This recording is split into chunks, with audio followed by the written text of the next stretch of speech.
Voy a pedirle al Señor su palabra para que en esta palabra partamos. Les voy a leer de San Mateo, capítulo 6, versículo 25. La solicitud por lo temporal. Perdón.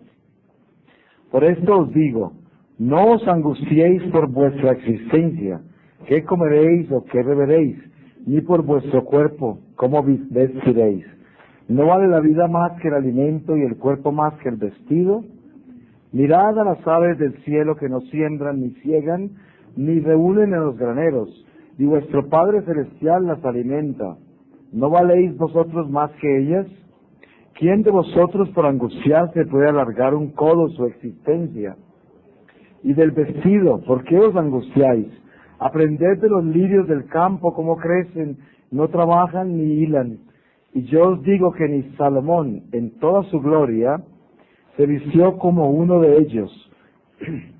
Y si a la hierba del campo, que hoy existe, y mañana está arrojada al horno, así la viste Dios, ¿cuánto más a vosotros, desconfiados? No os angustiéis diciendo, ¿qué comeremos o qué beberemos? ¿Con qué nos vestiremos? Porque todo eso buscan los gentiles. Y vuestro Padre Celestial sabe lo que necesitáis.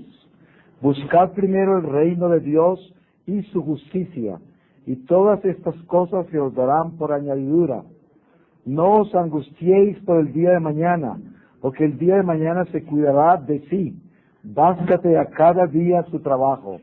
Palabra de Dios. A muchos les parecerá muy curioso este nombre que yo recibí en oración cuando escribí este retiro, que es el ayuno de Eva. Pero lo que yo he recibido del Señor en esta cuaresma, a medida que empecé la cuaresma predicando, fue un regalo muy grande, y lo considero yo, que encontrarme con uno de los misterios más grandes para mí, que regresé a la iglesia apenas hace 10 años y estuve 33 años en pecado mortal lejos de Dios desde los 14 años. Y cuando regresé a la iglesia, pues el regreso de una persona como yo a la iglesia es un regreso que tiene muchas sorpresas, porque por ejemplo, yo estaba seguro que toda la gente en la iglesia era santa. Entonces es la primera sorpresa, un golpe duro.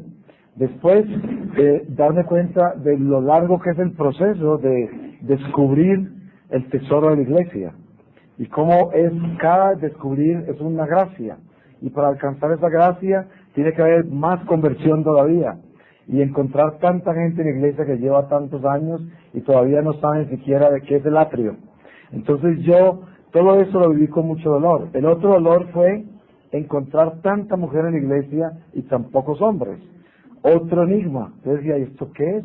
Esto tiene que tener algo. Pero yo esas cosas las dejé en silencio en mi corazón, porque pues una de las cosas que yo he aprendido con el Señor en toda mi experiencia mística es no cuestionar nada, vivir en ese primer mandamiento.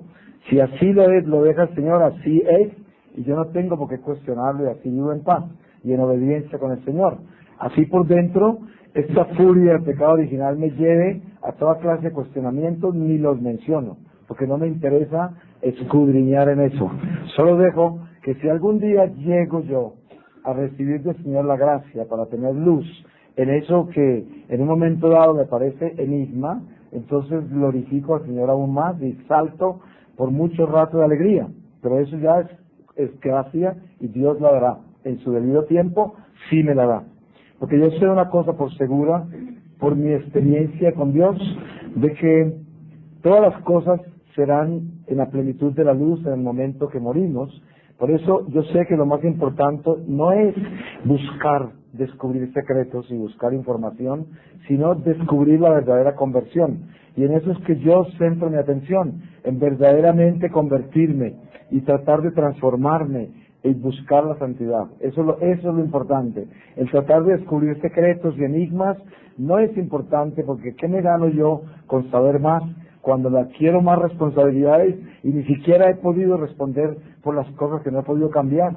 Entonces, no es la sed de descubrir, sino la sed de cambiar. Así de que, en medio de este espíritu que les acabo de compartir a nivel personal, Estoy predicando en una oportunidad hace poco, cuando empieza la cuaresma, y antes de predicar, yo había tenido una oración fuerte al amanecer, y en la oración, al abrir la palabra, me encontré con Eva. Entonces, yo reflexioné sobre eso, y como estaba en ese espíritu de cuaresma, la palabra ayuno la tenía en el corazón. Y entonces, en ese momento, se unió ayuno con Eva, y entendí lo que el Señor me entregó. Y ya estaba infuso en mi corazón. Pero yo no sabía cómo iba a salir, porque como algunos de ustedes saben que yo no preparo absolutamente ninguna conferencia. Solamente que cuando preparo un retiro como esto, oro y entro en oración por varios días y luego me siento y lo escribo y salen todos estos nombres. Y yo simplemente me pongo el cinturón de seguridad, ¿no? Y después digo que el Señor tenga misericordia de mí, porque yo eso no lo tengo estudiado. Pero fluye a medida que empiezo a hablar, se desvela y el Señor lo saca. Entonces, lo que aparece, lo que se transpira de todo esto, que el Señor infundió en el corazón mío en la unión de ese ayuno con Eva, es la respuesta a mi pregunta, porque habían tantas mujeres en la iglesia. ¿Y qué pasa con esa entrada tan lenta del hombre a la iglesia? Normalmente uno humanamente puede tener muchas explicaciones, pero yo no confío en esas explicaciones humanas y racionales cuando se trata de las cosas de Dios. Y esto es lo que sucede. Veo que nosotros somos desterrados. Es muy difícil para el hombre racional entender a Adán y Eva. Es más, hay inclusive herejes en la iglesia predicando que Adán y Eva no existieron, que Jesús no caminó sobre las aguas. Acabamos de ver lo que yo les contaba ayer o antier sobre John Prógino, el vasco sacerdote jesuita que era un hereje y que predicaba toda clase de errores en la teología de la liberación. Y ahí tenemos mucha gente en la iglesia infiltrada en esa forma, que predican que pues esto es todo como algo que el hombre hizo para evangelizar. O sea, es una historia evangelizadora, pero los hechos son otra cosa. Pero la realidad es que yo doy testimonio con mi vida de que yo sé, y quizás mi testimonio no tenga peso para una persona que ha estudiado 8 años en la universidad de teología o los años que haya estudiado y que sea todo un erudito y famoso, y lo mío será basura para él. Pero yo le cuento que yo sé, por mi experiencia mística, que el Señor me ha mostrado a mí en una manera exacta y precisa de que toda palabra que está escrita acá es su palabra, y que se ha proyectado a través del hombre, pero todo es cierto, absolutamente todo. Pero la teología se ha ido desbordando, y se ha ido desvirtuando, y se ha ido degenerando, podríamos decirlo así. Se ha ido humanizando, se ha perdido la divinidad de esa teología.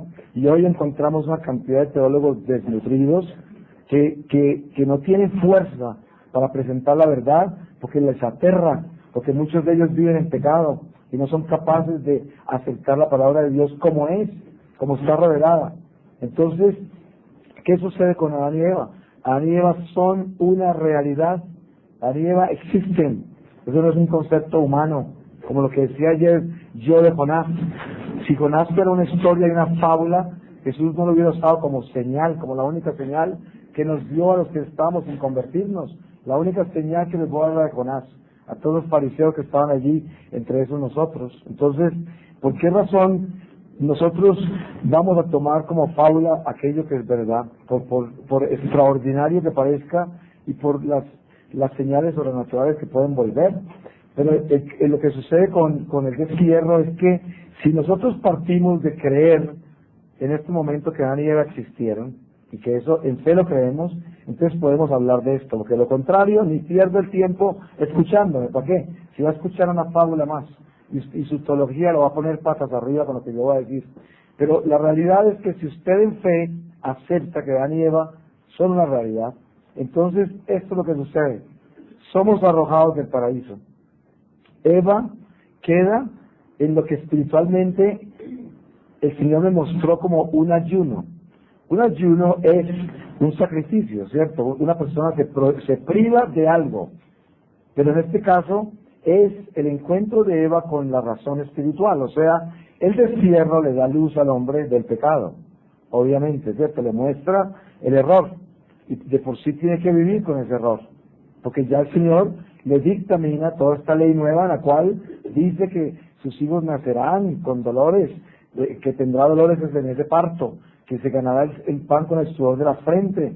Le dice Adán, y miren que todos esos elementos son reales, pero el hombre no compenetra mucho su existencia con esa verdad revelada, sino que la toma como algo histórico, simplemente, y de repente ni lo cree.